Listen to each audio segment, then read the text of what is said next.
मैं सर्वप्रथम अपने गुरुपाद पद्म परमाराध्यतम नित्य लीला प्रवेशम विष्णु पादाष्टकर भक्ति वेदांत नारायण जोशी महाराज जी के चरण कमल में अनंत अनंत कोटि दंडवत व्यापन करते था राधा विनोद मेरे जन्म।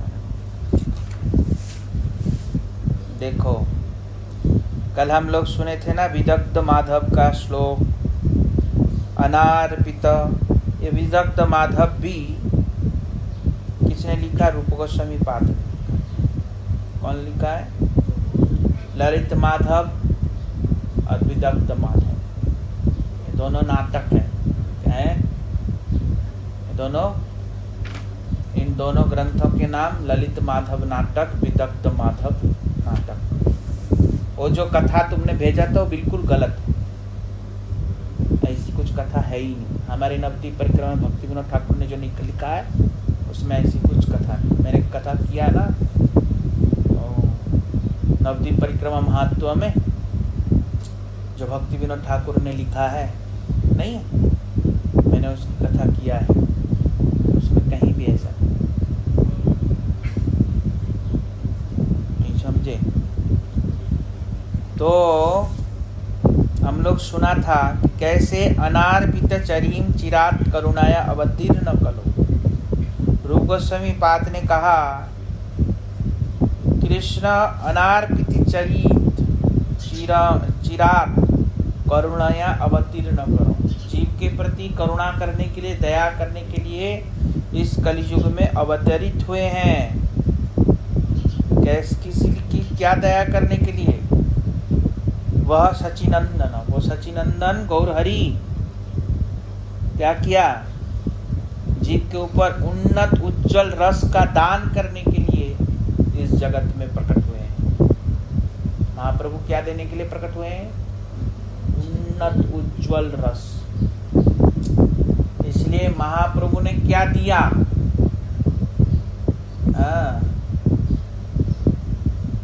महाप्रभु कौन है? कृष्ण है। कौन है? कृष्ण। और कृष्ण प्रेम प्रदान करने महाप्रभु आए। समझ में आया? महाप्रभु क्या प्रदान करने आए? कृष्ण प्रेम। महाप्रभु के मनोभीष्ट क्या है? श्री रूप गोस्वामी पाद ने महाप्रभु के मनोभीष्ट को पूर्ण किया। तो रूप गोस्वामी पाद ने क्या महाप्रभु के मनोभीष्ट पूर्ण किया? राधा रानी के जितने भी भाव विशेष है वो श्री रूप गोस्वामी पाद ने विशेष रूप से लिखा है, और किसी भी आचार्य ने नहीं लिखा। पर जैसा रूप गोस्वामी महाराज जी का कविताएं हैं ऐसा नहीं। समझ में आया? तो इसलिए श्री रूप गोस्वामी महाराज जी को कहा मनोभीष्टम स्थापितेन भूतले। महाप्रभु के मनोभीष्ट को स्थापन करने के लिए रूप गोस्वामी महाराज इस जगत में अवतीर्ण हुए हैं। तो महाप्रभु के मनोभीष्ट क्या है?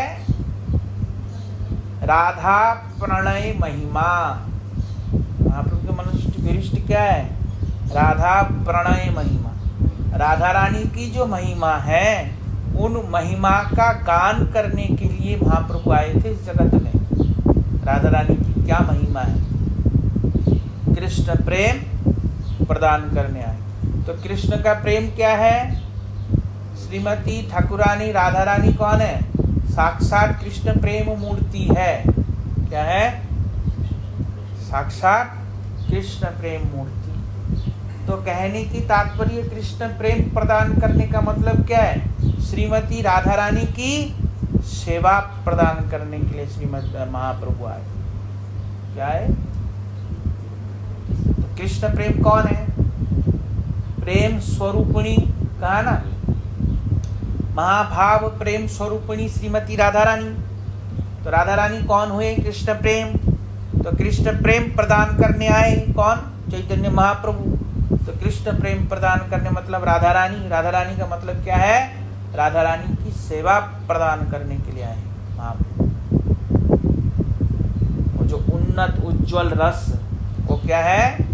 श्रीमती राधा रानी की सेवा, दासी भाव, ये महाप्रभु प्रदान करने के लिए आए हैं।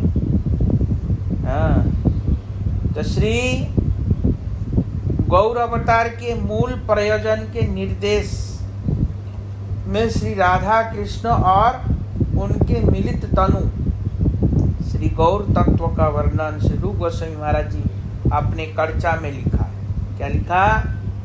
राधा कृष्ण प्रणय विकृत लाधिनी शक्ति रसमा देहात्मा बपि बभुवि पुरा देह भेदम गतौ तौ चैतन्याख्यम प्रकट मधुना तद्वयम चैक्यमाप्तम राधा भाव द्विति सुबलितम नौमी कृष्ण स्वरूपम।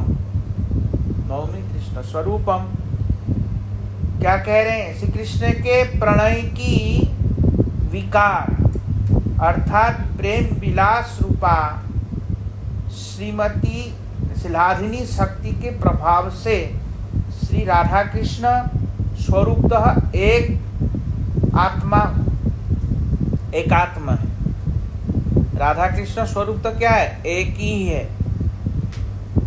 एक होते हुए भी विलास तत्व की नित्यता के कारण राधा कृष्ण नित्य रूप में दो रूपों में विराजमान। यद्यपि राधा कृष्ण दोनों एक है, अलग अलग नहीं है। क्या है? अब कृष्ण जैसे हमारे अंदर जैसे प्रेम की विकार तो हमारा ही तो है, वो किसी और का थोड़ी है। समझ में आया? तो कृष्ण का प्रेम विकार ही श्रीमती राधा रानी है, कृष्ण की आत्मा ही श्रीमती राधा रानी है। क्या समझ में आया? कृष्ण की आत्मा ही श्रीमती राधा रानी है। तो श्रीमती आत्मा शरीर से अलग है क्या? अलग है नहीं। आत्मा शरीर के साथ चिपका हुआ होता है। हमारा जड़ शरीर है इसलिए हमारा तो अलग अलग है, पर भगवान का ऐसा नहीं है। भगवान आत्मा शरीर दोनों एक होता है, अलग अलग नहीं होता। समझ में आया? भगवान के शरीर में हाड़ मांस रक्त खून चर्बी कुछ भी नहीं है। क्या समझा? नस वस कुछ भी नहीं है। क्या समझ में आया? भगवान का शरीर ऐसा नहीं होता, हाड़ मांस नस वगैरह कुछ नहीं होता। तो ऐसा है, उनका शरीर और आत्मा एक होता है, अलग अलग। हाँ, भगवान में नहीं होता।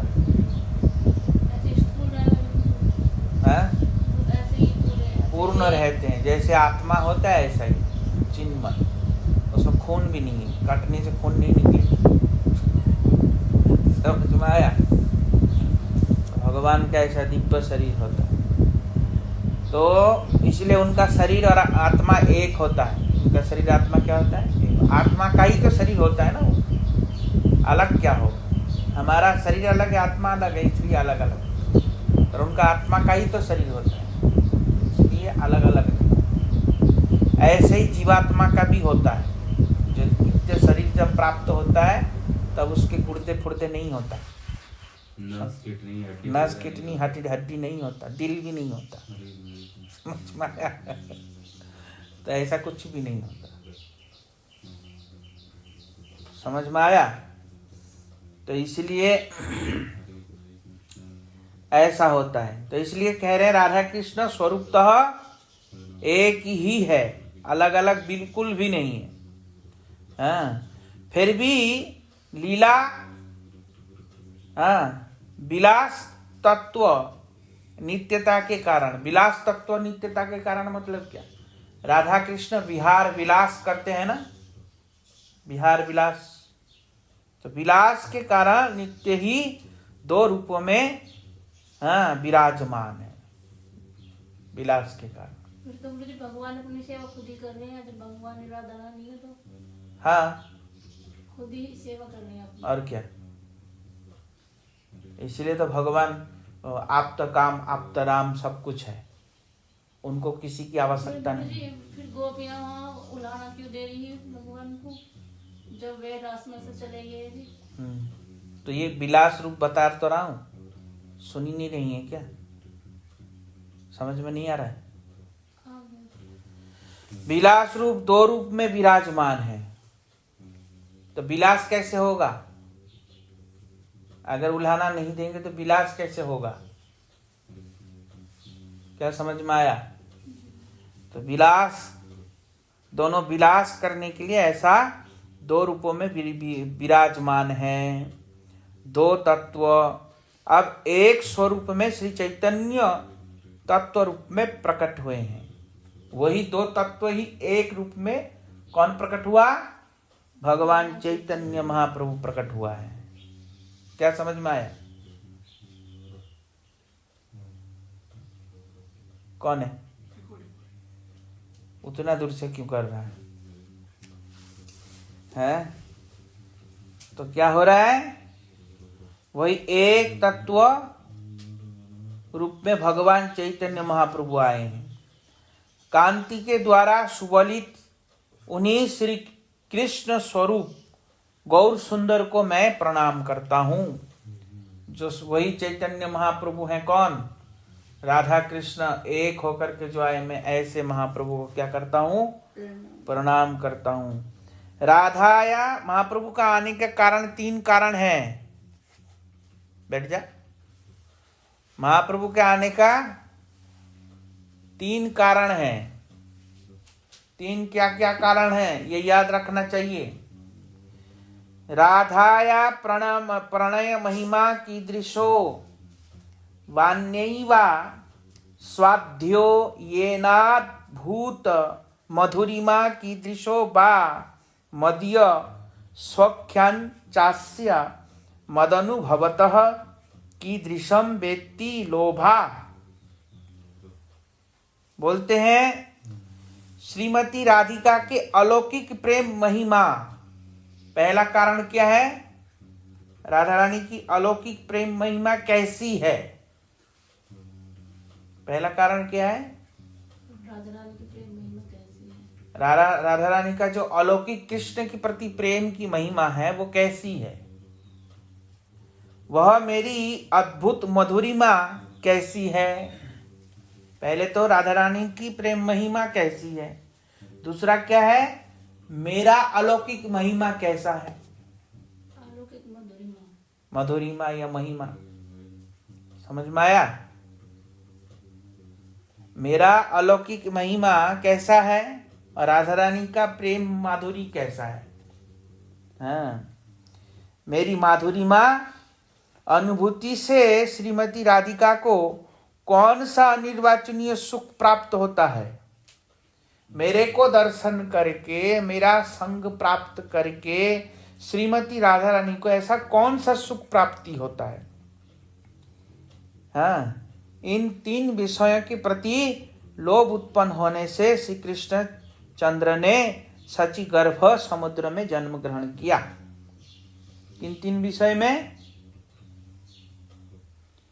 राधा रानी की प्रेम की महिमा कैसा है?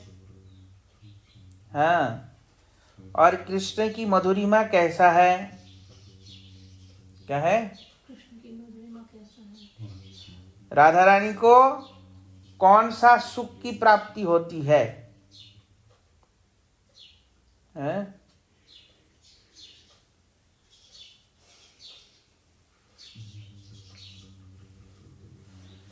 हाँ, राधा रानी की प्रेम महिमा का वर्णन और राधा रानी के कृष्ण का अपना रस का आस्वादन ये करने के लिए भगवान चैतन्य महाप्रभु इस जगत में अवतीर्ण हुए हैं। तो कहने की तात्पर्य क्या है? पहला क्या? श्रीमती राधिका को अलौकिक प्रेम की महिमा कैसी है? राधा रानी की अलौकिक प्रेम की महिमा कैसी है? हाँ, वह मेरी अद्भुत मधुरिमा कैसी जिसका श्रीमती राधा रानी आस्वादन करती हैं। समझ में आ रहा है? मेरी अलौकिक मधुरिमा कैसी है जिसका श्रीमती राधा रानी आस्वादन करती हैं। मेरी माधुरिमा की अनुभूति से श्रीमती राधा रानी को कौन सा सुख प्राप्ति होता है? क्या समझ में आया? ये 3 कारण है। कौन कौन सा? राधा रानी के प्रेम की महिमा कैसी है, राधा रानी की मेरे जो अलौकिक मधुरिमा कैसी है, और इससे कौन सा सुख राधा रानी को प्राप्त होता है। तुम बोलना। राधा रानी की प्रेम की महिमा क्या है और भगवान की अलौकिक मधुरिमा क्या है, और श्रीमती राधा रानी इसका मतलब कैसे वो आस्वादन। उस प्रेम की रस का आस्वादन करके कौन सा सुख मिलता है, क्या है? राधा रानी को कौन सा अनिर्वाचनीय सुख प्राप्त होता है? मेरी माधुरिमा, मतलब कृष्ण की मधुरिमा से राधा रानी को कौन सा सुख प्राप्त होता है। ये 3 कारण के कारण भगवान चैतन्य महाप्रभु इस जगत में आए हैं। समझ में आया? उनका आने का कारण क्या है? राधा रानी की प्रेम की महिमा कैसी है, कृष्ण भगवान की अलौकिक मधुरिमा कैसी है, और राधा रानी को कृष्ण भगवान की मधुरिमा से कौन सा सुख प्राप्त होता है। हाँ, ये ध्यान रखना चाहिए। ये 3 कारणों के कारण भगवान चैतन्य महाप्रभु बन के आए हैं। अब देखो, महाप्रभु क्या कर रहे हैं? राधा भाव भी आस्वादन कर रहे हैं और कृष्ण भाव भी आस्वादन कर रहे हैं ना। जैसे कि मैंने परसों बोला था, तो यहाँ पे साबित हो गया ना, ऐसा नहीं बोला। अब महाप्रभु कौन सा विचार देने के लिए आए? मंजरी भाव प्रदान करने के लिए आए। तो मंजरी भी ऐसे ही आस्वादन करती है जैसे कि महाप्रभु करते हैं। समझ में आया? नहीं आया? मंजरियां भी ऐसे ही कृष्ण की महिमा का रस का आस्वादन भी करते हैं, राधा रानी का भी महिमा का रस का आस्वादन करते हैं। इसलिए उनको राधा कृष्ण के मिलन से मंजरियों को करोड़ों गुना आनंद मिलता है। ये साबित होता है, इससे नहीं होता? इस श्लोक से साबित होता है जो हमारा बात है। नहीं समझ में आया? नहीं होता? वैसे होता है। इसलिए क्या नाम है कि काले कृष्ण से गोरा कृष्ण ज्यादा श्रेष्ठ है, उसका और ज्यादा महिमा है काले कृष्ण से और ज्यादा। काला कृष्ण गोरा कृष्ण कौन है? चैतन्य महाप्रभु है। समझ में आया? और गोरा कृष्ण दोनों रस का आस्वादन करता है। ये ऐसे ही मंजरियां भी 2 रसों का आस्वादन करती हैं। क्या समझ में आया? और भजन करने से समझ में आएगा, ऐसे नहीं आएगा। कितना भी घोल के पिला दूंगा तब भी नहीं आएगा। समझ में आया? और भजन करेंगे तो हृदय में अनुभूति होगी ये सब चीज। भजन नहीं करने से अनुभूति होगी भी नहीं, जान भी नहीं पाएंगे। सोचेंगे क्या बकवास कर रहे हैं, पता नहीं, ऐसे सोचेगा।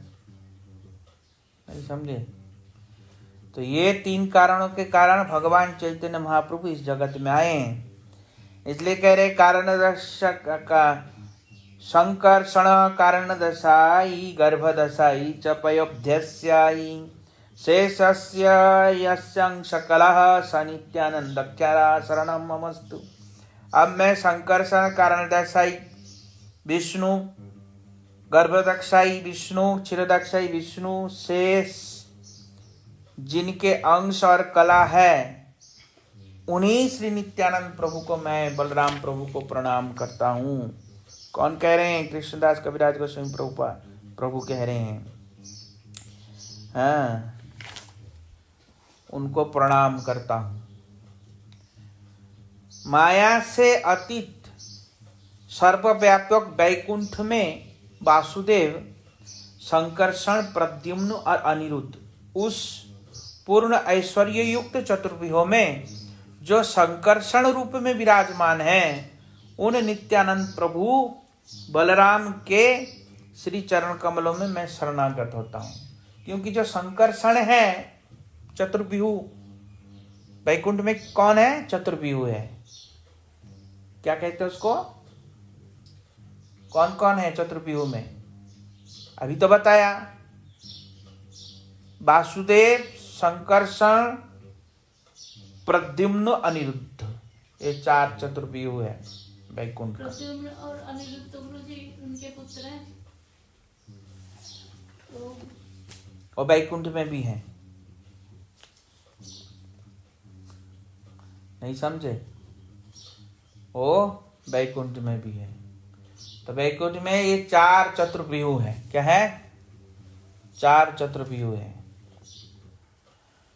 तो इसलिए यहाँ पे जो संकर्षण है, ये बलराम का क्या है?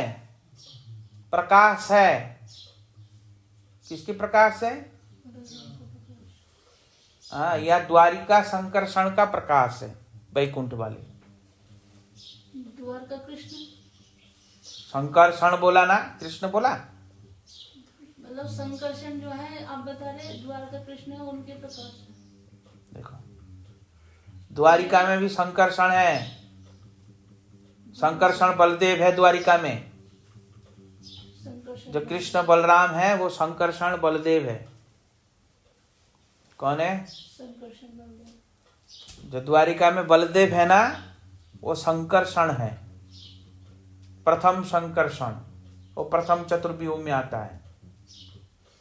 पहला चतुर्व्यूह द्वारिका, द्वितीय चतुर्व्यूह वैकुंठ। समझ में आया? और तृतीय चतुर्व्यूह? तृतीय नहीं, द्वितीय है। अब 4 चतुर्व्यूह बता रहे हो ना? हाँ? 4 चतुर्व्यूह बता रहे हो ना? 4 नहीं, 4 ये चारों है ना, इन चारों को चतुर्व्यूह बोलते हैं। कौन कौन? वासुदेव, संकर्षण, अनिरुद्ध, प्रद्युम्न, ये चतुर्व्यूह है। मुझे चतुर्व्यूह की डेफिनेशन क्या होगा? ये 4 हैं इसलिए इसको चतुर्व्यूह कहा जाता है। ये चारों ही विष्णु है। समझ में आया? ये चीज नहीं। ये चारों विष्णु हैं। तो ये 4 विष्णु वैकुंठ में भी है और ये 4 विष्णु द्वारिका में भी है। तो इसलिए द्वारिका में प्रथम चतुर्व्यूह है, वैकुंठ में द्वितीय चतुर्व्यूह है। समझ में आया? नहीं आया? तो ये चारों द्वारिका में भी है ना। वासुदेव कृष्ण है, संकर्षण बलदेव प्रभु है, प्रद्युम्न अनिरुद्ध है ही है। तो ये चारों ही विष्णु है। वैकुंठ में? वैकुंठ में भी यही है। कौन इन 4 है? बताया तो अभी। गुरुजी एक बात और समझ में ना आई जी। वासुदेव, संकर्षण, प्रद्युम्न, अनिरुद्ध वैकुंठ में। वैकुंठ में रहते हैं 4। पर वहाँ चारों के चारों विष्णु 4 हाथ लोग लेके रहते हैं। हाँ, पर द्वारिका में कभी 4 हाथ हो जाते, कभी 2 हाथ रहता है। ये अंतर है चारों के। हाँ, वैकुंठ द्वारिका में कभी 2 रहेगा, कभी 4 हाथ रहेगा। कृष्ण का भी, बलदेव का भी, और पर वैकुंठ में हमेशा 4 हाथ में रहता है। समझ में आया? क्या आया? वैकुंठ में ये 4 नारायण हमेशा 4 हाथ लेके रहता है, पर द्वारिका में 4 हाथ नहीं, 2 हाथ है। कभी कभी 4 भी। कभी कभी जरूरत पड़ने पर 2 हाथ निकल आता है बाहर, नहीं तो फिर अंदर घुस जाता है। समझ में आया? ऐसा है। एक बार रुक्मणी जी, भगवान रुक्मणी जी कभी भी मजाक करती नहीं, कभी गुस्सा होती नहीं, कभी नाराज होती नहीं। तो भगवान ने कहा, तुम कहाँ मेरे पीछे पड़ गए, मैं कहाँ काला कलोटा, मेरा तो जन्म का भी ठीक नहीं, माता पिता का भी ठीक नहीं, मेरा तो किसी का कोई। तो भगवान रुक्मणी जी पंखा कर रही थी और सोच रही थी पता नहीं आज क्या हो गया, पागल हो गया ये, कैसे कैसे बात कर रहे हैं। हाँ, ऐसे पंखा कर रही थी और करते करते, और रुक्मणी कुछ बोलती नहीं, वह देवी कुछ बोलती भी नहीं हो। और देखो मेरे को तो लोग वो कितना कितना लोग गाली देते हैं। कोई कहता है छलिया है, कोई कहता है धूर्त है, कोई कहता है चोर है, तुमने बेकार में हमसे शादी कर लिया, बताओ। हाँ, कोई कहता है इसका बाप का ठिकाना नहीं, कोई कहता है इसका देव की मैया माँ है, कोई कहता है इसका जशोदा मैया माँ है। हाँ, ऐसे ऐसे कहते हैं। देखो अभी भी कुछ बिगड़ा नहीं है, अभी भी तुम शादी कर सकती हो दूसरा चाहो तो, ऐसा कहा। और तब बच्चे सब हो गए थे, उस समय कह रहे थे ऐसे, हम समझ में आया। तो रुक्मिणी जी जैसे ये बात सुनी, धड़ाम करके गिर पड़ी, मूर्छित हो गई, बेहोश हो गई। तो भगवान ने क्या किया, भगवान ने दोनों हाथ से रुक्मिणी जी को उठाया और दो हाथ उनका निकल आया। दो हाथ से, एक हाथ से पंखा करने लगे और एक हाथ से रुक्मिणी जी का सर दबाने लगे। समझ में आया? तो ऐसा फिर रुक्मिणी जी को शांत करके कहा, देवी हम घर गृहस्थी में रहते हैं, ऐसा थोड़ा मजाक भी तो होना चाहिए ना, आप कुछ करती ही नहीं है। क्या समझ में आया? तो भगवान का वहां पे जरूरत पड़ने पर 4 हाथ निकल के आ जाते हैं जब जरूरत लगता है, नहीं तो 2 हाथ घुस जाता है। तो ये द्वारिका का ऐसा है, पर वैकुंठ में वो हमेशा ही 4 हाथ के रहते। ये तो पहला चतुर्व्यूह द्वारिका, द्वितीय चतुर्व्यूह वैकुंठ। तो ऐसे चतुर्व्यूह का ये जो चतुर्व्यूह है 4, ये जो प्रद्युम्न अनिरुद्ध है, ये भी संकर्षण का प्रकाश है। मूल में संकर्षण है। कौन है? मूल में संकर्षण विष्णु, संकर्षण विष्णु ही मूल है इनके, प्रद्युम्न अनिरुद्ध का। इसलिए यहाँ पे प्रणाम में कहा, क्या कहा? संकर्षण कारण दक्षाई गर्भदशाई च पयोभ्यस्याई शेषस्य अंशकला स नित्यानंदख्या शरणम ममस्तु। इसलिए ऐसे नित्यानंद प्रभु या बलराम को मैं प्रणाम करता हूँ जिनके संकर्षण कारण दक्षाई गर्भदक्षाई अंश कला वगैरह है। ऐसे कौन है? अंश कला वगैरह है। हाँ, क्या समझ में आ रहा है? आ रहा है? हाँ, समझ लेना अच्छे से।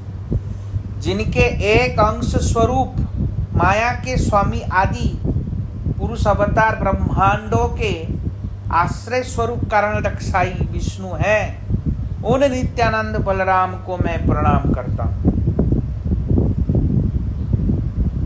बलराम जी के एक अंश स्वरूप है। कौन? कारण दक्षाई विष्णु।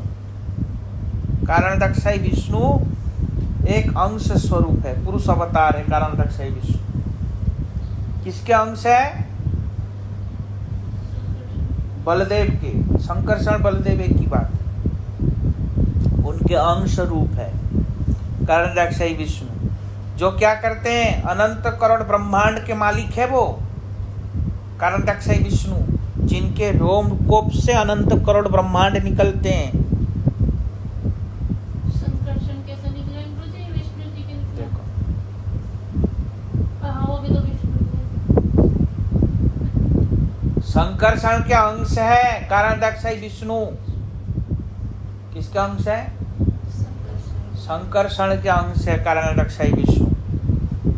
उनके रोमकोप से अनंत करोड़ ब्रह्मांड निकलते, इसलिए कह रहे अनंत करोड़ ब्रह्मांड के जो मालिक है वो कारण दक्षाई विष्णु संकर्षण के अंश है, ऐसे कह रहे। ऐसे जो संकर्षण है या बलराम है, मैं उसको प्रणाम करता हूँ। द्वारिका में संकर्षण या बलराम कहा जाता है, पर ब्रज में केवल बलदाऊ है, संकर्षण नहीं। समझ में आया? क्या आया? ब्रज में केवल बलदाऊ है। हाँ, द्वारिका में संकर्षण भी कहते हैं। तो ऐसा है।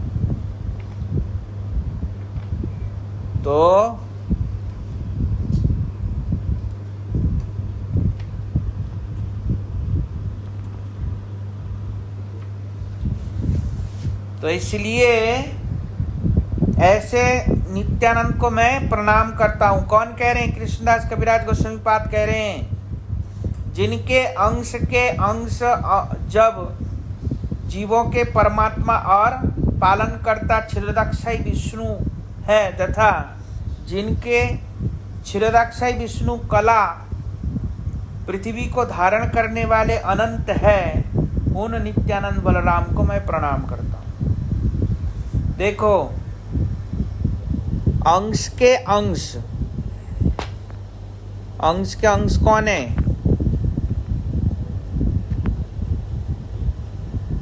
हैं? क्या कह रहे हैं? जिनके अंश के अंश के अंश, अंश के अंश के अंश कौन है? क्षीरोदाक्षाई विष्णु परमात्मा के रूप में जीव के हृदय में विराजमान। कारणदक्षाई विष्णु के पहले तो संकर्षण के अंश कौन है? कारणदक्षाई विष्णु। और कारणदक्षाई विष्णु के अंश कौन है? क्षीरोदाक्षाई विष्णु। समझ में आया? तो इसलिए अंश के अंश है कौन? क्षीरोदाक्षाई विष्णु, जो परमात्मा बोलते हैं, जिसको परमात्मा कहा जाता है। परमपिता परमात्मा, जिसको परमात्मा, परमेश्वर, परमपिता कहते हैं ना, ये सब शब्द लगता है। ईश्वर, जगदीश्वर। ब्रह्म उससे भी नीचे है। ब्रह्म उससे भी नीचे है। ब्रह्म उस अंश के प्रकाश है। क्या है? अंश के प्रकाश। वो छाया या मान लो आदमी जब चलता है वो छाया है, नहीं, प्रकाश है। समझ में आया? तो गुरुजी, वे तो नीचे है जो है, मतलब क्या ये परमपिता परमात्मा जो कर रहे हैं। हाँ, वो नीचे है। वो तो सबके हृदय में रहता है। वो सबके हृदय में है ना। वो क्षीरोदाक्षाई विष्णु, ये उनका नाम है। परमपिता, परमेश्वर, परमात्मा, जगदीश्वर, ये सब क्षीरोदाक्षाई विष्णु के नाम है। समझ में आया? ये कृष्ण का नाम नहीं है। तो क्षीरोदाक्षाई विष्णु कला। अब क्षीरोदाक्षाई विष्णु की कला कौन है? अनंत देव है। क्षीरोदाक्षाई विष्णु की कला कौन है? अनंत देव। जो अनंत नाग है ना, वो इनसे भी जन्म। हाँ, वो क्षीरोदाक्षाई, आप पृथ्वी को जिन्होंने धारण किया, वो अनंत नाग क्षीरोदाक्षाई विष्णु के कला है। समझ में आया? अंश के बलराम के अंश है संकर्षण, संकर्षण के अंश है कारणदक्षाई, और कारणदक्षाई के अंश है क्षीरोदाक्षाई। क्या क्या है? बलराम के अंश है संकर्षण, संकर्षण के अंश है कारणदक्षाई, कारणदक्षाई के अंश है क्षीरोदाक्षाई, और क्षीरोदाक्षाई का कला है अनंतनाग। समझ में आया? ऐसे अनंतनाग है। उन नित्यानंद बलराम को मैं प्रणाम करता हूँ। ऐसे जो बलराम नित्यानंद कितना श्रेयस्कर है, उनको मैं प्रणाम करता हूँ। वो सबसे ऊपर बलराम के ऊपर मूल है ना। इन सब के मूल कौन है? नित्यानंद। नित्यानंद बलराम मूल है। समझ में आया? अनंतनाग का भी मूल नित्यानंद बलराम है। और उन्हीं का कल जन्मदिन हैं? उन्हीं का कल जन्मदिन। और उन्हीं का कल जन्मदिन है। आज कथा हो रही है। समझ में आया? क्या समझा? हैं? गुरुजी, पर मैं वहाँ नहीं समझ पाई थी जहाँ भी कह रहे कि हम अगर वो मतलब सेपरेट हैं तो तुलसी जी उनको अर्पण कर सकते हैं नित्यानंद जी को। समझने की आप विशेषकर हाँ जरूरत नहीं है। नहीं समझ पाए तो मैं क्या कर सकता हूँ? मुझे एक बार बता दो। बाद में पूछना कथा हो जाएगा। हाँ, ब्रह्मा के द्वारा व्यष्टि जीवों की सृष्टि के बाद गर्भदक्षाई विष्णु अपने एक अंश से एक एक रूप में प्रत्येक जीव के अंतकरण में प्रवेश करते हैं। जब ब्रह्मा जी सृष्टि करते हैं ना, ब्रह्मा का सृष्टि करते हैं या ब्रह्मा जी जब सृष्टि करते हैं ब्रह्मा की ब्रह्मा के द्वारा सृष्टि, जीवों की सृष्टि, जब जीव की सृष्टि होती है तब कारणदक्षाई विष्णु के एक अंश, किसके? कारणदक्षाई विष्णु के एक अंश रूप में, एक एक रूप में प्रत्येक जीवात्मा के हृदय में विराजमान होता है। क्षीरोदक्षाई विष्णु है ना, जो परमात्मा परमेश्वर है, वो सबके हृदय में बैठे हुए हैं। आपके हृदय में भी, इनके में भी, उनके में भी, इनके में भी, उनके में भी, इनके, बंदर, कुत्ता, भालू, कीड़े, नरक में जो कीट है उनके सबके हृदय में, चींटी, सबके हृदय में ब्रह्मा के हृदय कौन बैठा है? परमेश्वर। और वो परमेश्वर कौन है? कारणदक्षाई विष्णु का एक अंश है। जो महाभागवत होते हैं उनके अंदर पूरी बैठे सबके हृदय में होता है। हाँ, ये भगवान है वो। तुम क्या आदमी होने पर भी परमात्मा रूप में तो होता है ना। उन्हीं रहने से जीवात्मा नहीं रहेगा। वही परमात्मा धीरे धीरे जाके कृष्ण बन जाएगा। क्या बन जाएगा? समझ में आया? वही परमात्मा धीरे धीरे क्या बन जाएगा? कृष्ण। जो मूल में कौन है? बलराम का भी मूल कौन है? कृष्ण है। समझ में आया? इसलिए वही परमात्मा ही बाद में निकल के कृष्ण बन। समझे? ऐसा है। और देखो, मैंने कहा था जड़ काम भी कृष्ण जैसे मान सकते, बोला था ना। माना नहीं। विष्णु है, विष्णु का अंश है, तो प्रद्युम्न नहीं है। मैंने बोला था, पर बोलते नहीं, बोला नहीं क्या है, बोला नहीं क्या ऐसा। तो क्या है बात है? हमको समझ में नहीं आता है, पर बोला नहीं। क्यों नहीं बोला जाएगा भाई? है तो बोलने में क्या दिक्कत है? बोलता हाँ मान लो है, पर बोला नहीं।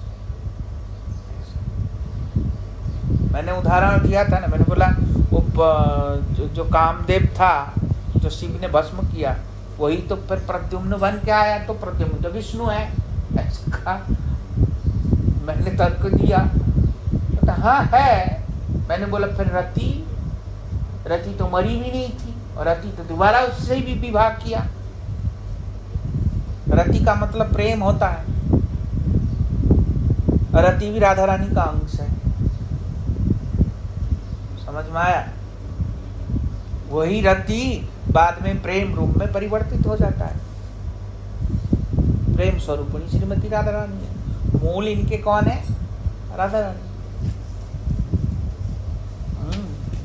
जवाब दे नहीं पाते, होता नहीं। समझे? भजन करने से समझ में आएगा। तो अंतःकरण में प्रवेश करते हैं। प्रति जीव के हृदय में स्थित यह स्वरूप ही प्रत्येक जीव के अंतर्यामी परमात्मा है। गर्भाधाक्षाई की नाभि से उत्पन्न नाल से स्थित 14 भुवन में जो पृथ्वी है, उसके एक क्षीर समुद्र है। ये 14 भुवन में जो पृथ्वी है, उसमें भी एक क्षीर सागर है। पृथ्वी के अंदर क्या है? क्षीर सागर है। और उसमें ये एक स्वरूप में शयन करते हैं। कौन करता है? क्षीरोदक्षाई। नहीं, गर्भोदक्षाई के नाभि कमल में ये सब है। कौन है? 14 भुवन जो है ना, ये जो 14 भुवन है, 14 भुवन क्या क्या? अतल, वितल, सुतल, तलातल, महातल, रसतल, पाताल। फिर ये पृथ्वी, स्वर्ग, भूर्भुव, स्व, जन, मह, तप, सत, ये 14 लोग गर्भोदक्षाई विष्णु के नाभि कमल में स्थित है। किसमें? का। जो नाभि से कमल तक की जो डंडी है वो डंडी है, डंडी में स्थित है। डंडी में स्थित। देखा नहीं, उसमें दिखाते हैं। और उसी के नाभि कमल से ब्रह्मा निकलता है, गर्भदक्षय विष्णु से, जो कि प्रद्युम्न अनिरुद्ध है ना, प्रद्युम्न का विलास है गर्भदक्षय। प्रद्युम्न का विलास कौन है? गर्भदक्षय। और अनिरुद्ध का विलास है क्षीरदक्षय। समझ में आया? नहीं आया? आपने बताया कारण दक्षय वासुदेव नहीं, कारण दक्षय का विलास है कारण दक्षय। संकर्षण का विलास है कारण दक्षय। संकर्षण का विलास कारण दक्षय और प्रद्युम्न का विलास गर्भदक्षय और अनिरुद्ध का विलास क्षीरदक्षय। और वासुदेव तो कृष्ण है ना। हाँ, वासुदेव नारायण है, वो मूल है। समझ में नहीं आया? हाँ, नहीं समझे? नहीं आ रहा है? ऊपर से चला जा रहा हूँ। संकर्षण के जो है गुरु जी कारण दक्षय और अनिरुद्ध के बाद में पूछना, अभी बाद में पूछना, अभी नहीं। चुप रहो, नहीं समझ में आता बाद में समझ में। हाँ, फिर क्या है? तो नित्यानंद प्रभु क्षीरदक्षय विष्णु चतुर्भुज रूप है। क्षीरदक्षय विष्णु का कैसा रूप है? चतुर्भुज रूप है। ये सत्व गुणात्म अवतार है, सत्व गुण अवतार है। ये जो क्षीरदक्षय विष्णु है ना, ये कौन सा गुणावतार है? सत्व गुणावतार। इसको गुणावतार कहा जाता है, गुणावतार भी कहते हैं। भगवान के कितने प्रकार के अवतार होता है? 6 प्रकार के अवतार होते हैं, उनमें एक गुणावतार भी है। गुणावतार में ब्रह्मा भी आता है, शिव भी आता है, और एक क्षीरदक्षय विष्णु भी आता है। समझ में आया? गुणावतार किसको कहते हैं? गुणावतार मतलब जो सतरज तमोगुण से उत्पन्न होता है अवतार, उसको गुणावतार कहा जाता है। समझ में आया? हाँ, उसको गुणावतार कहते हैं। पर विष्णु सतगुण के अवतार होने पर भी उसके गुण काम नहीं करता। सतगुण उन पे काम नहीं करता। हाँ, सतगुण तो अच्छा होता है, फिर भी गुण के अधीन नहीं है, गुण के स्वतंत्र देवता है। नहीं समझ में आया? ऐसा फिर भी बोला गया कि गुणावतार है। धर्म की स्थापना और अधर्म के नाश के लिए ही युगावतार, मनमन अवतार रूप में अवतीर्ण होकर जगत की रक्षा करते हैं। धर्म की स्थापना करने के लिए और अधर्म की नाश करने के लिए कौन अवतार होता है? युग अवतार या मनमंत्र अवतार। समझ में आया? मनमंत्र अवतार या युग अवतार। यहाँ पे कितने प्रकार के अवतार है? एक तो गुणावतार है, पुरुष अवतार है। पुरुष अवतार में कौन है? कारणदक्षय, गर्भदक्षय, क्षीरदक्षय। गुणावतार में कौन है? नहीं, पुरुष अवतार में कारणदक्षय विष्णु है। पुरुष अवतार में कारणदक्षय विष्णु पुरुष अवतार। और गुणावतार में ब्रह्मा, विष्णु, महेश। ये क्षीरदक्षय विष्णु गुणावतार में आता है। समझ में आया? और तो पुरुष अवतार, गुणावतार, मनमंत्र अवतार, युगावतार, लीला अवतार और क्या सत्यावेश अवतार। और कितना हो गया? अच्छा हो गया, अच्छा ठीक है, हो गया। समझे? तो ये 6 प्रकार के अवतार होते हैं। क्या होता है? हाँ, तो मत समझो, जो नहीं समझ में आए मत समझो। फिर बीच में दिक्कत होती है ना, सुनने वालों को और भी लोग सुनते हैं। तो इसलिए ये सब अवतार है। तो जो संहार करता है वो कौन सा अवतार करते हैं? गुणावतार करते हैं। गुणावतार नहीं करते, संहार युगावतार करते हैं। धर्म की स्थापना। आप बोलो ना, सुनो क्या है, उसमें सुनने वालों को दिक्कत होती है। अब बाद में कुछ हाँ, नहीं तो एक ऐसा डांट लगाऊंगा बाहर के टिकली पे। हाँ, बीच में बिल्कुल बोलना नहीं। जो प्रश्न है लिख लो, बाद में पूछना, बीच में बिल्कुल नहीं बोलना। हमारे छोटे महाराज जी आप बोलते नहीं, समझ में आया? तो इसलिए युगावतार क्या है? युगावतार या मनमनंतर अवतार क्या करते हैं? क्या करते हैं? संहार करते हैं, धर्म की स्थापना करते हैं। जो जगत कर्ता महाविष्णु माया के द्वारा इस जगत की सृष्टि करते हैं, श्री अद्वैत आचार्य ईश्वर उनके ही अवतार हैं। जो जगत कर्ता विष्णु है ना, जगत कर्ता विष्णु कौन है? कारणदक्षाई विष्णु, महाविष्णु। वही कारणदक्षाई विष्णु का अवतार कौन है? अद्वैताचार्य जी। समझ में आया? अवतार है। हरि से अभिन्न तत्व होने के कारण अद्वैत कहा है। अद्वैत का मतलब क्या होता है? न द्वैत इति अद्वैत, जो भगवान से द्वैत नहीं है, भगवान से अलग नहीं है, स्वयं भगवान ही है, भगवान से अभिन्न नहीं है, इसलिए अद्वैत उनका नाम। समझ में आया? और भक्ति के प्रचारक होने के कारण आचार्य है। अद्वैत आचार्य किस लिए है? क्योंकि भक्ति के प्रचारक, अद्वैत आचार्य ने भक्ति का प्रचार किया ना, तो इसलिए भक्ति के प्रचारक होने के कारण आचार्य है। इसलिए भक्तावतार श्री अद्वैत आचार्य ईश्वर मैं आश्रय ग्रहण करता हूँ। मैं ऐसे अद्वैत आचार्य का आश्रय ग्रहण करता हूँ, उनको प्रणाम करता हूँ। अभी ये केवल प्रणाम चल रहा है, कथा नहीं शुरू हुई है। समझ में आया? क्या चल रहा है? प्रणाम चल रहे हैं। तो प्रणामों के अर्थ बताया। कथा तो इससे भी डिफिकल्ट है, इसमें इससे भी हार्ड है, टफ है। चैतन्य चरितामृत की कथा। इसलिए आज की कथा यहीं तक। वांछा कल्पतरुभ्यश्च कृपा सिंधुभ्यश्च पतितानां पावनेभ्यो वैष्णवेभ्यो नमो नमः।